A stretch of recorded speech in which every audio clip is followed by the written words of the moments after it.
Guys, ഞാൻ വീണ്ടും എത്തി ഗായ്സ്. അപ്പോൾ നിങ്ങളെല്ലാവരും സേഫായിട്ട് സുഖമായിട്ട് ഇരിക്കുന്നു എന്ന് വിചാരിക്കുന്നു. അപ്പോൾ ഇന്ന് എൻ്റെ ബർത്ത്ഡേ ആണ് ഗായ്സ്. അപ്പോൾ അമ്മായിയമ്മ എനിക്ക് വേണ്ടി സ്പെഷ്യൽ ബിരിയാണി ഉണ്ടാക്കുന്നുണ്ട്, കണ്ടാലോ ബാ.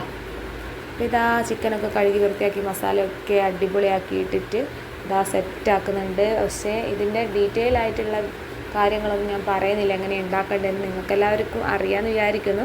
അറിയാത്തവരുണ്ടെങ്കിൽ ഇതിൻ്റെ റെസിപ്പി വേണമെങ്കിൽ താഴെ ഒന്ന് കമൻറ്റ് ചെയ്യണേ പ്ലീസ്.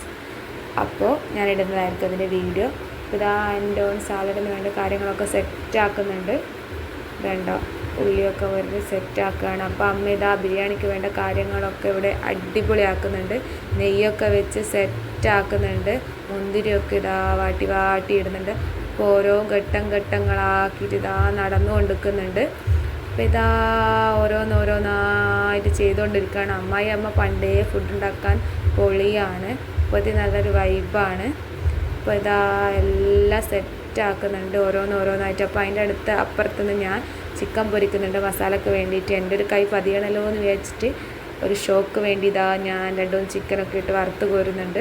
അപ്പോൾ ഇതാ അമ്മ റൈസൊക്കെ തട്ടി നല്ല അടിപൊളി ബിരിയാണി ഉണ്ടാക്കുന്നുണ്ട്. ഇത് അല്പസമയത്തിന് ശേഷം നല്ല ആവി പറക്കുന്ന അടിപൊളി ബിരിയാണി ഇവിടെ സെറ്റായി വന്നിട്ടുണ്ട് ഗായ്സ്. ഇനി അതിനെ ഡെക്കറേഷനൊക്കെ ചെയ്ത് മൊഞ്ചനും കുട്ടപ്പനും ആക്കുന്നുണ്ട് ഞങ്ങൾ. ഇതാ കണ്ടില്ലേ, കുട്ടപ്പനാക്കി വെക്കുന്നത്.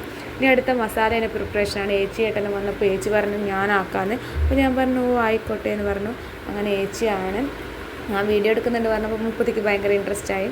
മുപ്പത്തി നല്ലൊരു വൈബും നല്ല അടിപൊളിയാണ്.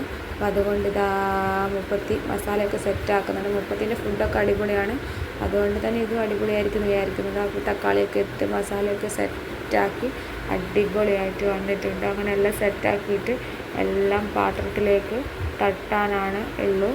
അല്പസമയത്തിന് ശേഷം നമ്മളെല്ലാം തട്ടും ഗായ്സ്. അങ്ങനെ ചിക്കനൊക്കെ സെറ്റാക്കി വെച്ചിട്ട് എല്ലാം പാത്രത്തിലാക്കിയിട്ട് മാക്കം അടിക്കേണ്ട എല്ലാവരും ഇരിക്കുകയാണ്. അപ്പോൾ ഇന്നത്തെ വീഡിയോ അത്രയേ ഉള്ളൂ. Tata bye bye. എൻ്റെ വീഡിയോ ലൈക്ക് ചെയ്യാനും ഷെയർ ചെയ്യാനും സബ്സ്ക്രൈബ് ചെയ്യാൻ മറക്കരുത്.